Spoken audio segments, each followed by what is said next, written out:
pero finalmente no tiene la empatía para conectarse con otros. Por lo tanto, tenemos profesionales muy fuertes, pero ciudadanos fallidos éticamente.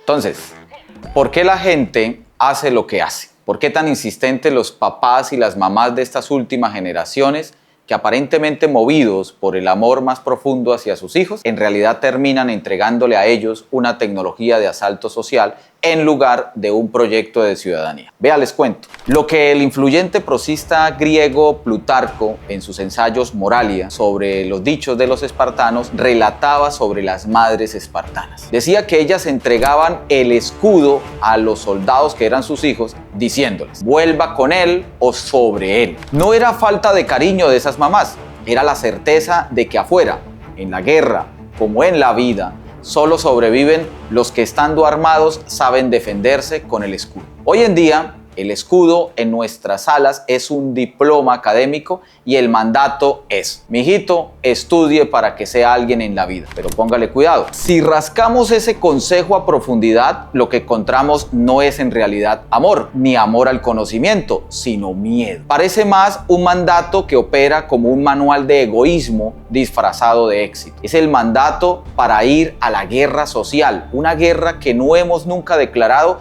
pero que vivimos peleando todos los días en la calle. El juicio común sobre este fenómeno dice que este es el sueño colombiano, aparentemente. Desde la posición de los papás se quiere que el hijo progrese, que no pase lo que ellos aparentemente pasaron. Dicen y validan entonces el refrán: guerra avisada no mata soldado. Hay una sensación de orgullo y también de tranquilidad si el hijo es vivo y si asegura lo suyo, para lo cual se cree que tendrá más oportunidades si tiene entonces un título que es en realidad un validador social. Pero es extraño, pues exigen con mucha contundencia y seriedad el vecino sea honrado para que no lo afecte de ninguna manera, para que no lo robe, para que no lo agreda. Pero al hijo suyo le enseña en voz baja que no sea bobo, que si tiene la oportunidad la aproveche, que aproveche su cuarto de hora. Es una mirada lamentable de la educación con un propósito individualista. Es como convertir la educación en una carrera armamentista para ir a la guerra de la calle, donde lo que importa es ganar para tener.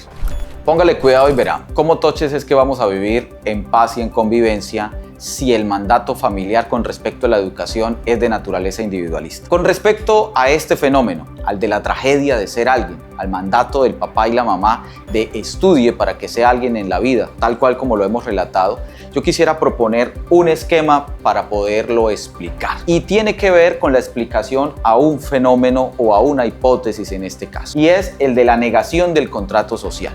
Para eso vamos a recurrir al autor más célebre de la ciencia política dentro de las teorías contractualistas, que publicó el libro de El Leviatán, que es el centro del contrato social. Ahí lo que importa es el ejercicio del poder o el tipo de poder, que es jerárquico.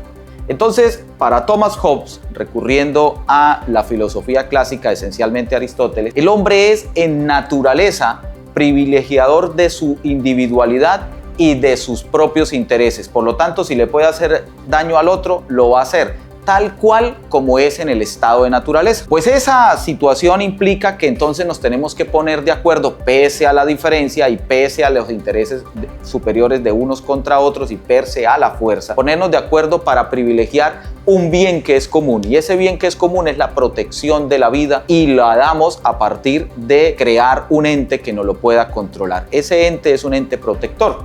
Entonces Thomas Hobbes lo que está planteando al principio siempre va a ser que existe una potencia, un poder natural de hacerle daño, de intervenir, de actuar con la espada si fuera el caso y de afectar al otro. Y la organización en su contra es el potestas, o sea, el poder de dominio, el que voy a desarrollar en términos modernos, por ejemplo, con el diploma, el que me habilita para poderlo proteger. Pero el diploma en esta lógica, en la lógica que hemos venido planteando, se rompe porque ya no es para crear colectividad, ya no es para proteger, sino es un diploma para la potencia. Esto es un diploma para poder hacer realidad el derecho individual o el interés de naturaleza individual. Veámoslo ahora desde la psicología social y desde la psicología del aprendizaje.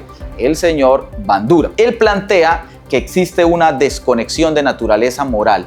Más o menos dice que nosotros en esta sociedad moderna tenemos una hipocresía ética y que tiene que ver con que aceptamos el antivalor cuando es el hijo nuestro, cuando es el de nuestra familia, cuando es el de nuestro entorno y lo tramitamos como si fuera para sobrevivir. Es que le tocó actuar en términos de antivalor porque eso es un mecanismo de sobrevivencia, porque lo que no hago yo, otro lo va a hacer. Pero cuando es que lo ejecuta el otro, lo hace el vecino, entonces lo señalo y lo rechazo como que esa otra persona está actuando dentro o fuera del marco de valores. Esa es la hipocresía ética que está planteando Bandura y que se complementa con el problema de la diferencia entre potestas y potentes. Y finalmente, el concepto neurocientífico, básicamente el de la neurociencia del alivio. El papá, la mamá, que sabe que en el estado de naturaleza o una sociedad de pobreza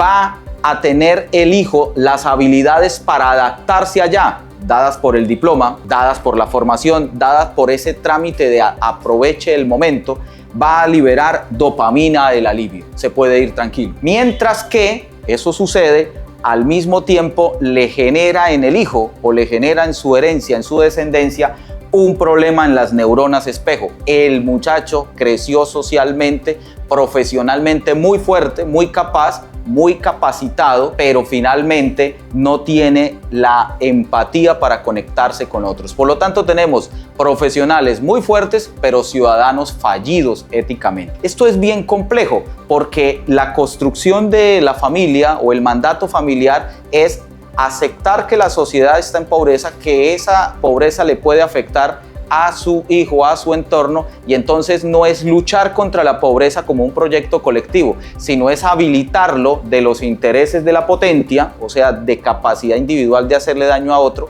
para que él luche individualmente contra ese mundo de pobreza. El giro prefrontal es hacia una rebelión del mandato familiar. Se debe abordar el valor ciudadano de la construcción de comunidad, lo que originalmente Hobbes planteaba. Es necesario desarmar a la siguiente generación. Necesitamos dejar de criar guerreros solitarios e individualistas. La educación debe ser más bien el lenguaje para la articulación de las colectividades y no el hacha para chocar. La próxima vez que le oiga o que usted diga a su hijo, no sea bobo, pregúntese si está protegiéndolo o si está condenándolo a la soledad de estar vivo. Elija la colectividad. ¿Usted qué piensa de la tragedia de ser alguien? Piénselo y compártalo, escríbalo en los comentarios y sígame. Este es El Giro Prefrontal, un canal para comprender racionalmente por qué la gente hace lo que hace. Nos vemos.